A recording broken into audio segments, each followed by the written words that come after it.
할렐루야. 주님의 이름으로 축복합니다.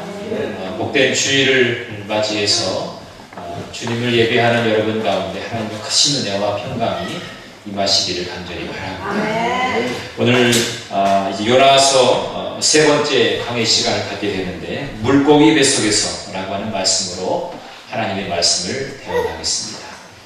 우리가 첫 번째 시간에는 자는 자의 어찌미뇨 라는 말씀, 그리고 지난주에는 나를 들어서 바다에 던지라, 그런 말씀으로 여러분들과 함께 은혜를 상고했습니다. 오늘은 물고기 뱃속에서 라고 하는 말씀으로 은혜를 나누려고 하는데, 여러분 혹시 그런 경험 있으십니까? 내 삶 속에 많이 살아오셨든 적게 살아오셨든지 간에 내 인생길에서 어두운 터널을 지난 그런 경험이 아마 있을 겁니다. 누구에게나 다 큰 시련과 고난을 경험할 때가 아마 있었을 겁니다. 또 앞으로 어떤 일이 일어날지 모르겠지만 또 어떤 고난을 맞이할 때가 아마 있을 것입니다. 이 어두운 터널과 같은 경험을 하게 될 때에 우리는 어떤 모습으로 주님 앞에 서야 될 것인가 라고 하는 거죠. 가정의 문제나 또 직장 문제로 또 인생의 진로에 있어서 여러 가지의 고난을 경험하게 될 때에 과연 우리는 어떠한 모습으로 이 위기를 극복할 수 있겠는가? 세상 사람들과는 다른 구별된 그러한 결단의 모습이 우리에게 필요하지 않겠습니까? 오늘 우리는 요나가 바로 그 고난의 어두운 터널을 지나고 있음을 오늘 본문의 말씀은 기록하고 있습니다. 사실 요나는 어땠습니까? 자신과 배에 탄 많은 사람들에게 닥친 위기가 자기의 죄 때문이라고 하는 것을 깨달았지요. 그러나 하나님은 요나 자신이 그 깨달은 것으로만 부족했다고 판단하셨어요. 깨닫는 것 그것으로만 그쳐서는 안 되겠다, 그렇게 하나님께서는 판단을 하셨어요. 그래서 요나가 이 고난을 통해서 온전하게 되어지고 또 하나님의 손에 붙들림 받아서 더 귀하고 존귀하게 쓰임받는 그런 사명자로 우뚝 서기를 원하셨습니다. 그래서 특단의 조치를 취하셨어요. 그래서 지난 주일에 마지막 부분에 읽었던 말씀이 요나 1장 17절의 말씀이죠. 여호와께서 이미 큰 물고기를 예비하사 요나를 삼키게 하셨으므로 요나가 밤낮 3일을 물고기 뱃속에 있습니다. 이 2장에 나오는 그 본문의 말씀을 이제 암시해주고 있는 말씀이죠. 자기의 죄인 것을 알고 자기를 바다에 던지라고 했어요. 선장과 선객들이 이제 요나를 집어 던집니다. 그랬더니 하나님께서 미리 예비하셨습니다. 여기서 하나님께서 예비하셨다라고 하는 것이 참 중요합니다. 예비하셨다라고 하는 것은 이것이 전적으로 하나님께서 계획하신 일이다라고 하는 것을 알 수 있어요. 하나님이 예비하신 이 물고기를 통해서 그를 삼켜주셨어요. 그래서 요나가 물고기 뱃속에서 3일 동안 있었다. 여러분, 왜 하나님께서는 요나를 물고기 뱃속으로 삼키셨을까? 여러분 한번 생각해 본 적 있으셨습니까? 성경을 볼 때마다 어떻게 이런 일이 일어날 수 있지? 라고 하는 접근이 있고, 왜 하나님께서 이렇게 하셨을까? 라고 하는 접근이 있습니다. 근데 우리는 어떻게 라고 하는 것은 이 성경에 대해서 어떤 의문점을 신뢰하지 못하는 그런 생각으로 우리가 물을 때가 어떻게 이런 일이 났을까? 그렇게 이야기합니다. 그러니까 천지창조를 왜 하나님께서 어떻게 하신 거야? 나는 믿을 수 없는데, 요나를 물고기 뱃속에 넣었다고 하는데 어떻게 그런 일이 있을 수 있어? 라고 하는 거는 내가 이 이야기를 내가 믿지 못하겠다는 거죠. 그런데 왜라고 하는 차원은 약간 달라요. 하나님께서 왜 요나를 물고기 뱃속에 삼키셨을까? 이것은 하나님의 의도가 무엇이었을까라고 하는 질문입니다. 왜 하나님은 요나를 물고기 뱃속에 삼키셨냐 말이에요. 여러분, 다른 것도 하나님께서 사용할 수 있었을 텐데 왜 하필이면 물고기를 택하셨을까라고 하는 겁니다. 그것도 물고기 뱃속에서 3일 동안 있게 됐다는 겁니다. 여러분, 사람을 삼켜가지고 그 안에서 3일 동안 있으려면 그 물고기가 얼마나 컸을까요? 그래서 어렸을 때부터 요나의 이야기를 그림으로 그리면 물고기가 마치 고래처럼, 그래서 대부분 아이들이 상상하는 것은 큰 고래와 같았을 것이다, 이렇게 표현을 하지요. 고래 뱃속에 3일 동안 있었다라고 할 정도로. 그러나 여기서 말하는 고기는 고래가 아니죠. 큰 물고기라는 거예요. 그 속에서 3일 동안 있었다. 죽지 아니하고 3일 동안 있었다. 하나님께서 왜 요나에게 물고기 뱃속에 3일 동안 이렇게 하십니까? 그것은 딱 한 가지입니다. 요나를 사랑하셨기 때문입니다. 요나를 사랑하셨기 때문에 하나님께서는 물고기 뱃속에 3일 동안 가두게 하신 거예요. 그 3일 동안 있는 동안에 요나는 하나님을 만납니다. 기도하는 자리에 서게 됩니다. 그래서 자신이 그동안 기도하지 못하였던 자기 자신의 모습을 돌아보면서 하나님께서 기도의 자리로 이끌어 가신 것을 그는 깨닫게 되어진 거예요. 모든 것이 자기의 죄로부터 왔고 자기가 정말 기도해야 될 상황이라고 하는 것을 적절하게 거기서 느끼게 되는 것입니다. 여러분, 하나님께서 우리에게 고난을 주실 때 우리는 어떻습니까? 고난을 느낄 때는 두 가지 반응이 있죠. 하나는 고통스럽다는 겁니다. 내가 어떤 위기를 만나고 큰 아픔을 만나게 되면 고통스럽잖아요. 그런데 또 한 가지는 그 고난을 잘 다루기만 하면 우리에게 큰 유익이 된다는 겁니다. 고난 뒤편에 놀라운 유익으로 우리가 하나님의 은혜를 체험할 수 있는 시간이 된단 말이에요. 그래서 우리는 고난을 잘 통과한 사람들의 이야기를 많이 듣지 않습니까? 그것을 우리는 간증이라고 부르는 거예요. 고난이 있고 아픔이 있었지만, 눈물이 있었지만, 우리가 그 가운데에 자기 자신을 발견하고 자기의 삶 속에서 하나님의 은혜가 얼마나 놀랍게 자기에게 임하게 되었는지 그것을 체험하게 되는 거죠. 그게 바로 간증이라는 겁니다. 아마도 요나에게 있어서는 물고기 뱃속에서의 경험이 자기의 삶의 최고의 간증이었을 거예요. 어떤 사람은 교통사고를 만납니다. 어떤 사람은 큰 질병 가운데서 하나님의 만져주심을 체험합니다. 어떤 사람은 사람으로 인해서 고통을 당하였지만 그 가운데에 자기가 하나님께 정말 울부짖어 기도하였던 그 관계가 회복될 수 있었다라고 하는 것도 많이 간증합니다. 저는 우리 사랑하는 모든 서울교회 우리 모든 성도님들이 삶 속에 간증이 충만하게 임하기를 간절히 바랍니다. 여러분이 삶 속에서 그저 말씀만 듣고 그 말씀으로 그냥 살아가는 것이 아니라 그 말씀이 삶 속에서 체험되어지는 그런 놀라운 역사가 임하게 되기를 간절히 바라는 거예요.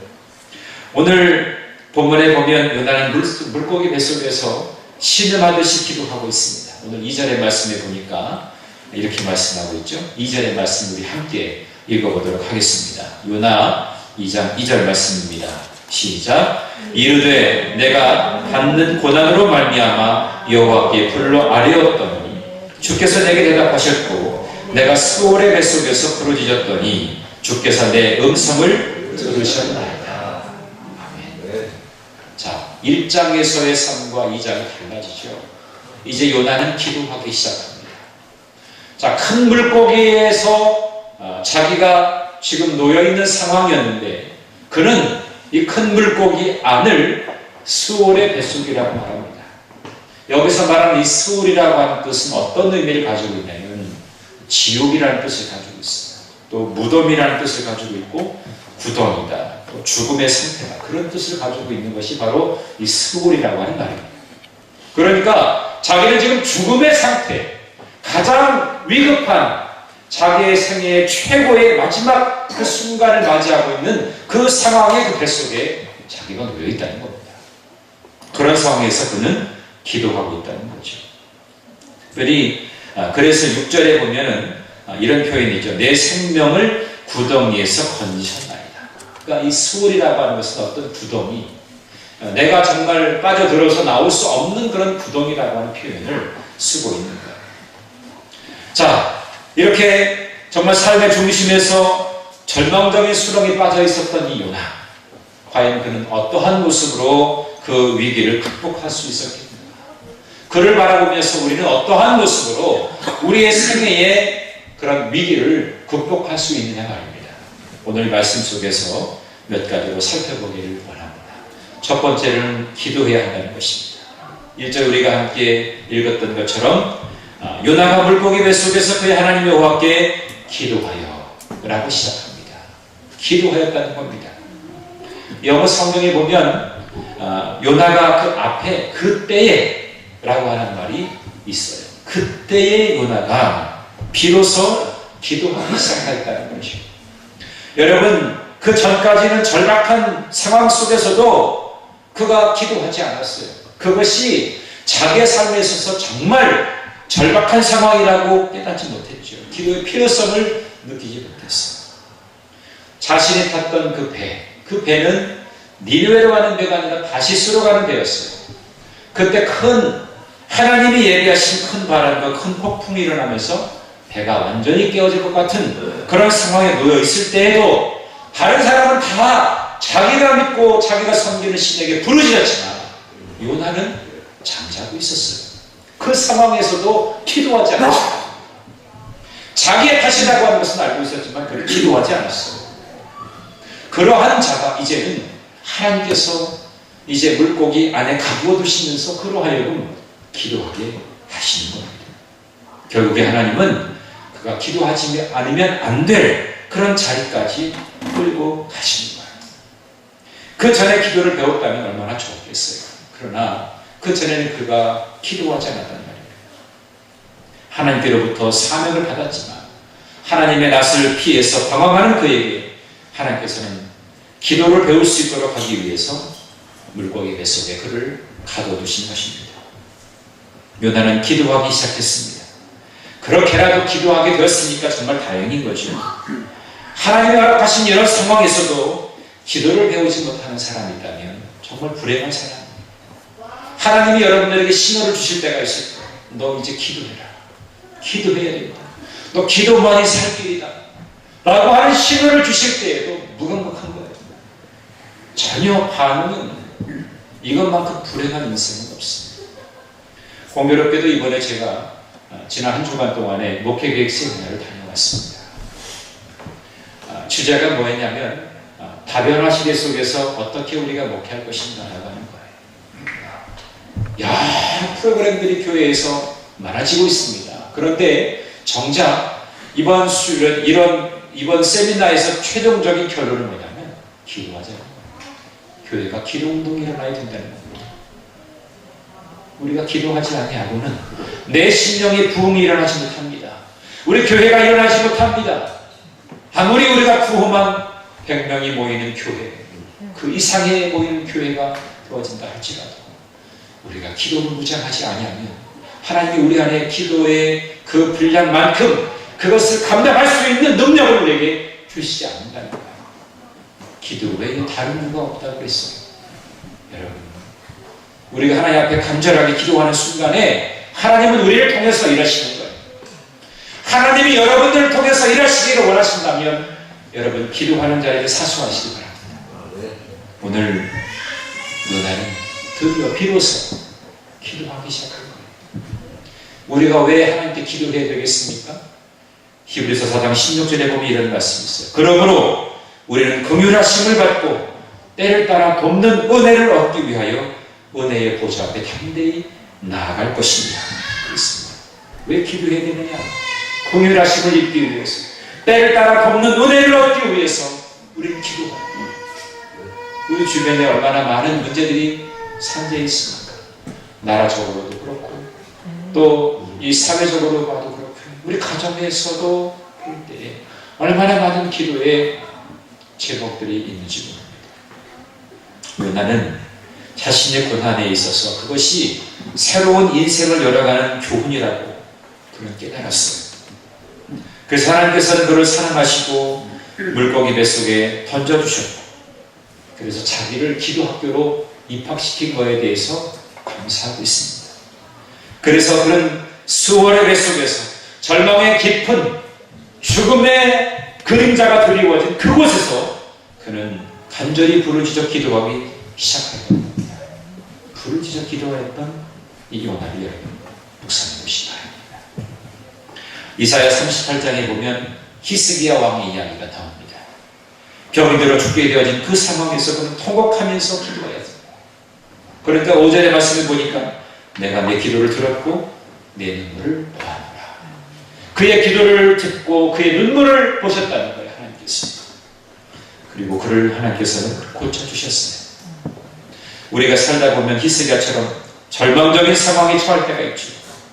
그때가 바로 우리가 정말 하나님 부르짖어 기도할 때인 것을, 그러한 신호인 것을 여러분 깨달을 수 있게 되기를 간절히 바랍니다. 시편 34편 6절의 말씀 보니까 이 곤고한 자가 부르짖음에 여호와께서 들으시고 그 모든 환난에서 구원하셨도다 그랬습니다. 부르짖는 자에게 하나님께서는 들으시고 환난에서 구원하셨다라고 했습니다. 삶의 고단하고 곤고한 문제를 안고 있을 때에, 또 어둠의 세력과 싸워야 할 때에, 내 인생의 새로운 비전을 열어가려고 할 때 부딪히는 수많은 문제들과 난관 가운데에서 우리에게는 다른 선택이 없습니다. 기도하는 것뿐입니다. 기도해야 되는 것입니다. 여러분이 서 있는 인생의 자리가 때로는 스월의 뱃속처럼 느껴질 때가 있고, 절망의 심연으로 가장 어두운 터널을 지나고 있을 때 여러분 하나님을 만나시기 바랍니다. 하나님과의 깊이 있는 소통을 통해서 여러분이 헤쳐나가야 할 길을 하나님의 그 은혜 안에서 누릴 수 있게 되기를 간절히 바랍니다. 에레미야 33장 3절의 말씀 보니까 너는 내게 부르짖으라.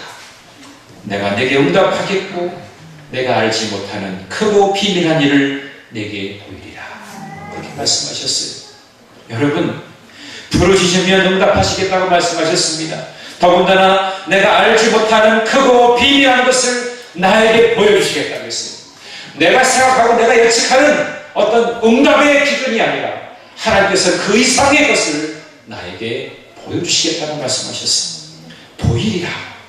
보이리라.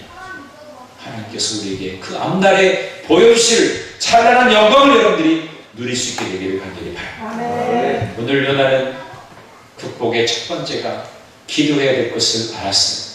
그래서 1절에 그렇게 기도했습니다. 두 번째로는 다시 주님을 바라보게 되었습니다. 4절 말씀 우리 함께 읽어보겠습니다.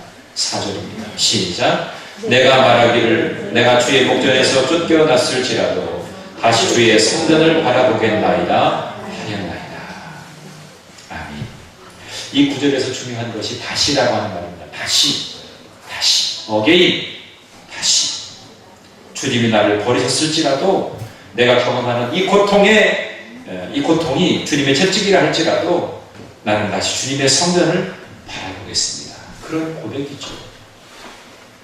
요나 1장에서는 요나가 하나님을 등지고 도망갔지만 2장에 와서 그는 변신합니다.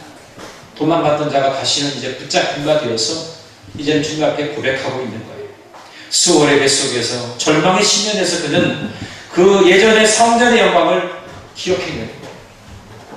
성전에서 정말 기쁨으로 예배하였던 그때는 몰랐어요. 그러나 지금 내가 이제는 정말 예배를 내가 드릴 수 있을까라고 하는 더 이상 예배를 드리지 못할 수 없지 않겠는가라고 하는 그런 절박함에 놓여 있으니까 그때가 너무나 그리운 거죠. 그래서 다시 주의 성전을 바라보겠다고 그렇게 고백하고 있는 것입니다. 여러분, 우리는 이렇게 평안하게 예배를 드릴 때가 있지요. 오늘 이 자리에 여러분들 모이신 분들은 평안하게 예배를 드립니다. 그러나 우리가 어두운 밤이 임해서 우리가 정말 예배드리고 싶어도 예배드리지 못할 때가 있을 수 있다는 거예요. 오늘 아침에 조병호 장로님하고 전화했어요. 죄송합니다. 예배를 드리고 싶지만 앞이 초점이 맞지 않아가지고 운전을 하고 못 가서 예배를 못 드릴 것 같습니다. 그래, 언제 어느 순간에 우리가 어떠한 상황에서 예배를 드리지 못할 때가 있을 수 있다는 거예요. 그것을 우리가 생각하면서 지금 내가 누리고 있는 이 영광스러움을 여러분들이 늘 기억하시고 늘 사모하시고 이 예배에 우리를 진정으로 승리해야 하는 줄로 믿습니다. 예배의 성공자가 삶의 성공을 누릴 수가 있는 거예요. 세상에서 누리는 성공보다도 예배를 통해서 하나님이 주신 형통을 경험하는 자가 진정으로 승리하는 자인 줄로 믿습니다. 주의 성전을 날마다 사모하는 자. 오늘 요나는 다시금 주님을 바라봅니다. 자기가 무엇을 바라보아야 할지 그 주체를 이제는 발견하게 되는 거예요. 깊이 있게 기도하다 보니까, 깊이 있게 하나님 앞에 나아가다 보니까, 자기의 자신을 고백하다 보니까 성전을 먼저 생각하게 되어진 것입니다. 요나는 모든 것이 절망적이고 큰 파도가 그를 덮고 있었습니다. 그는 물고기 뱃속에서 죽음을 각오해야만 했습니다. 내가 이렇게 죽는구나. 요나가 물고기 뱃속에 들어갔을 때 처음에 그러지 않았겠습니까? 내가 이렇게 죽는구나. 왜 이렇게 죽는구나. 여러분 그런 경험 있으시죠? 정말 생사를 넘나드는 그런 상황을 여러분이 경험한 때가 있었을 겁니다. 이제 내가 이렇게 죽는구나. 저도 어렸을 때 초등학교 2학년인가요? 한 겨울이 이제 지나갈 때쯤 돼서 아주 조르고 졸라서 아버님으로 인해서 스케이트를 얻었어요. 얼마를 계속해서 대보를 해가지고 결국에는 스케이트를 사게 됐거든요. 너무 신나가지고 여러분 스케이트를 타려면 얼음 상태가 견고할 때 타야 되잖아요. 그런데 너무나 기쁜 나머지 오후에 그 동네에 가면은 논이 고든 중앙의 논두렁에 둔봉이라는 데가 있어요. 물을 많이 있거든요. 거기에 가가지고 신발을 맛있게 신고 쌩쌩 달리다가 갑자기 우지직 하는 거예요. 그래가지고 이제 발목에 이제 빠지기 시작하는데 진짜 그 한순간에 그 순간 그 찰나에 머릿속에 휙 보는 것이 뭐냐면 이렇게 빠져서 죽는구나. 남들이 수영을 하다가 뭐 스케이트 하다가 익사사고가 있다는데 이게 정말 나에게 현실로 다가오는구나. 그렇게 생각하니까요. 얼마나 두려운지 몰랐어요. 다행히도 겨우겨우 하나님이 미리 예비해 놓으신, 여호와 일의 하나님께서 미리 예비해 놓으신 그 아카시아 부러진 그 줄기 하나 보이는 거죠. 만약에 그게 보이지 않았다면 오늘 이 자리에서 여러분 저를 만나지 못하겠을 것입니다. 그 줄기 하나를 붙잡고서 겨우겨우 빠져나올 수가 있었다는 거죠. 처음으로 제가 나 죽는구나 라고 하는 그 순간을 맞이해본 적이 있었습니다. 요나도 그러지 않았겠습니까? 물고기 뱃속에 자기가 있는 이 상태, 그 어둠과 칠흑 같은 그 끈적끈적한 그 상황에서 요나는 무엇을 묵상했겠습니까? 죽겠구나, 죽는구나. 그런 생각이 왜 없었겠어요? 그가 다른 것을 이제는 선택할 겨를이 없었어요. 기도하는 것밖에 없었지요. 그러니까 다시금 주님을 바라보겠다라고 하는 간절한 외침밖에 그에게 필요한 것이 없었던 겁니다. 하나님이 예비하신 그 물고기에 요나는 그 기도 학교에서 부르짖었고 다시 주님을 만날 수 있는, 주님을 바라볼 수 있는 간절한 마음으로 주님을 찾고 있는 것입니다. 여러분, 우리가 고단한 삶 가운데 우리가 바라보아야 할 분은 오직 예수 그리스도인 줄로 믿습니다. 그분은 나를 잘 아시고 내 모든 사정을 헤아리시고 나를 치유하시는 분인 줄로 믿습니다. 우리 하나님은 뭐라고 말씀하셨습니까? 나는 너를 치유하는 여호와라. 그렇게 말씀하셨습니다. 여러분 그 음성이 여러분에게 들려지기를 간절히 바랍니다. 나는 너를 치유하는 여호와다. 나는 너를 끝까지 붙들겠다. 내가 너와 함께하겠다. 하나님께서 수많은 성경의 인물들에게 계속해서 요청하셨던 내가 너와 함께하겠다는 거죠.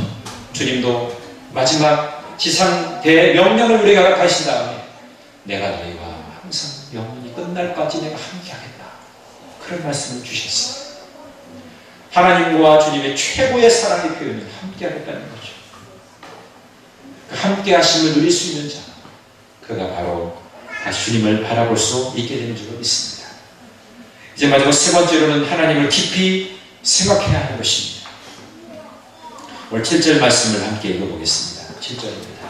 시작. 내 영혼이 내 속에서 피곤할 때에 내가 여호와를 생각하였더니 내 기도가 주께 이르러 싸우며 주의 성전에 미쳤나이다. 여호와를 생각한 거예요. 여기 생각했다는 것은 아주 깊이 있게 생각했다는 거예요. 묵상했다는 겁니다. 큐티했다는 겁니다. 아마도 자신이 제일 먼저 생각했던 것은 뭔가 자기가 아직도 숨쉬고 있다는 사실, 이것이 하나님께서 나에게 베풀어 주신 은혜구나라고 하는 것을 발견할 수가 없어요. 기도하고 주님을 다시, 주의 거룩한 성전을 다시 한번 바라보면서 자기 자신이 철저하게 이제 여호와를 생각하는 거죠. 3절에 보면 주께서 나를 기쁨 속 바다 가운데 던지셨으므로 큰 물이 나를 둘렀고 주의 파도와 큰 물이 다 내 위에 넘쳤나이다. 그랬습니다. 요나는 여기서 파도를 단순히 재앙이나 저주라고 말하지 않았습니다. 주님의 파도, 주님이 나에게 보여주신 파도, 이렇게 이야기하고 있는 겁니다.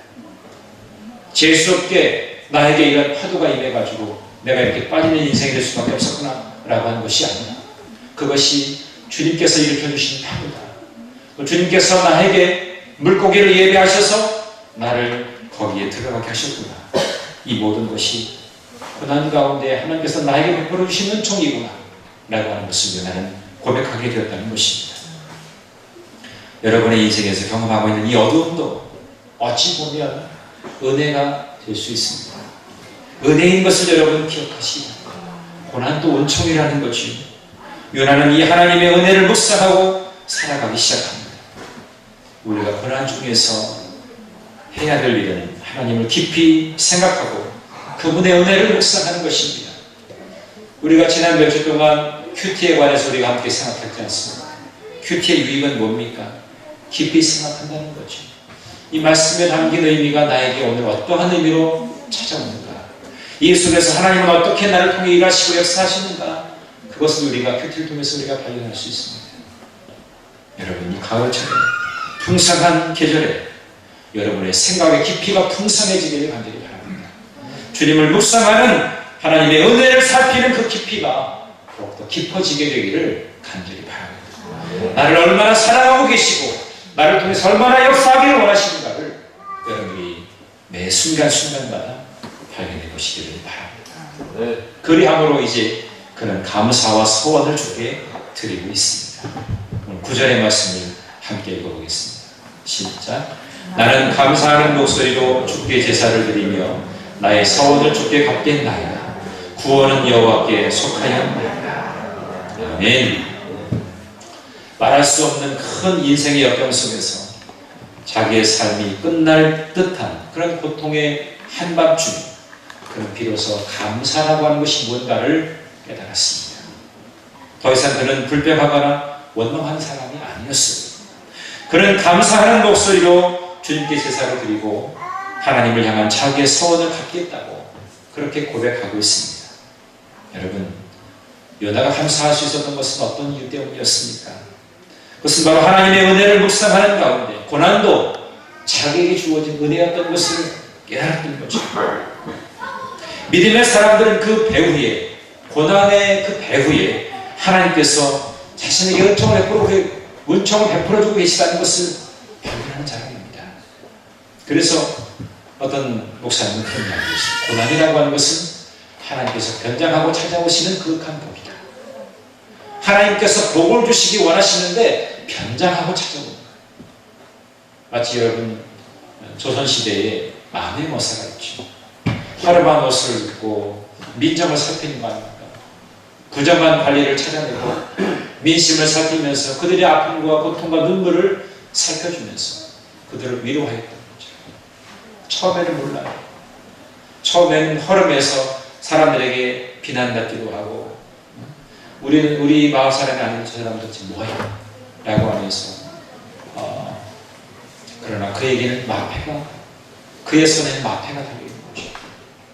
그래서 결국에는 자기가 그 역량을 발휘할 수 있는 탕과 누리를 혼내고 민심 가운데 아픔이 있는, 고난 가운데 있는 그 민심을 살려주는, 그들을 도와주는 그런 역할을 하는 것이 바로 암의 모습의 역할인 거죠. 변장하고 찾아오는 거죠. 하나님께서 우리에게 이 고난이라고 하는 것을 통해서 때로는 변장하고 찾아온 하나님의 복을 우리가 경험하게 됩니다. 이 놀라운 복이